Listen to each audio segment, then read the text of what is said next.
Hello there, adventurer, and welcome to the Guild Hall, where each week you can find the absolute best of Dungeons & Dragons and of anime. Recently, we took a look at some of the best anime of 2021 for D&D 5th edition. Today, we're going to take a closer look at one of those shows, Mushoku Tensei, Jobless Reincarnation, and more specifically, one of its most memorable characters.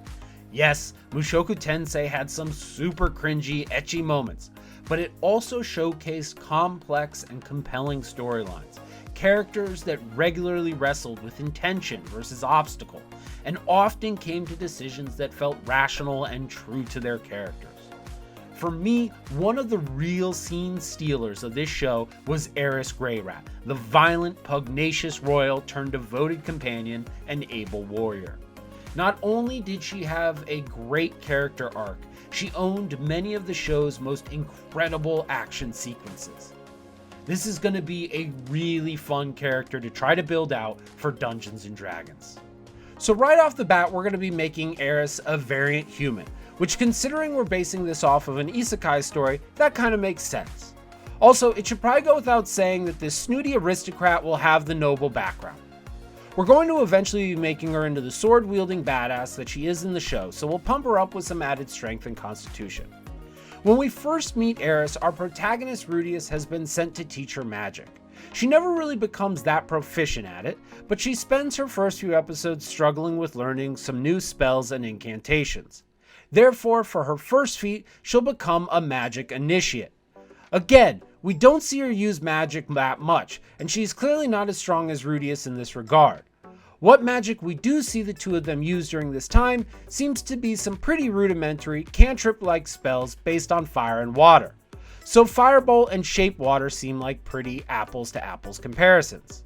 Also, while she doesn't demonstrate that she can use a spell like this in the show, picking up Shield might just be a handy thing to have for a frontline fighter. In terms of her stats, Eris is going to focus on developing her strength and constitution. It's clear that she reveres the strength and fortitude of her grandfather, as well as the sword master Ghislaine. The show takes a lot of time to establish that Erin has basically 2 left feet when it comes to dancing, so we probably don't have a dex build on our hands here. Neither intelligence or wisdom seem to be her strong suit, and doing basic mathematics seems to be completely beyond her. Her wisdom comes in a touch higher though, because as the show progresses, she continually begins to make better and more reasoned decisions. If anger and violence alone was what made for high charisma scores, Eris would be a 20. In reality though, even at her most ferocious, few of the main characters ever took her too seriously and rarely seemed to be truly intimidated or persuaded by her. That being the case, her charisma comes in at only a bit higher than normal. At first level, Eris will get proficiencies in perception and acrobatics. For her fighting style, she'll pick up great weapon fighting and mostly be using a longsword. After the rigorous tutelage of Ghislaine, Eris has built up an absurd amount of stamina and gained second wind.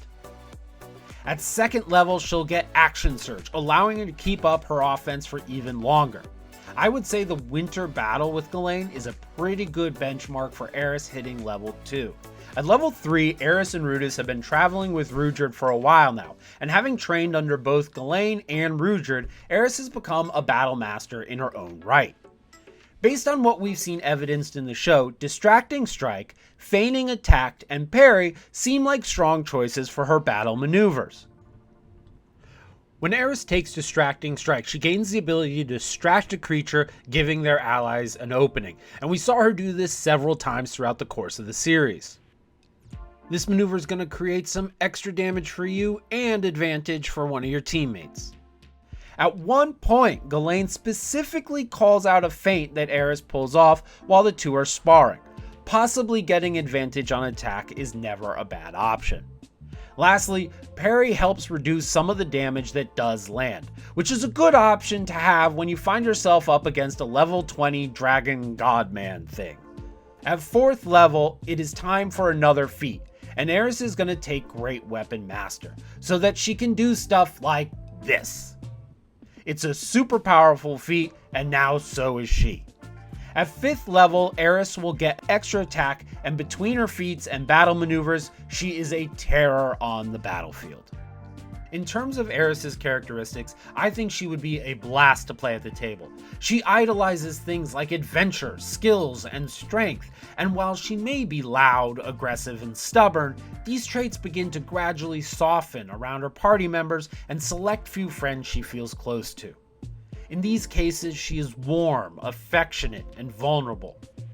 These dualities, coupled with a childishness that progressively gives way to something like maturity, are the types of contradictions that help sustain an interesting character throughout a campaign or series.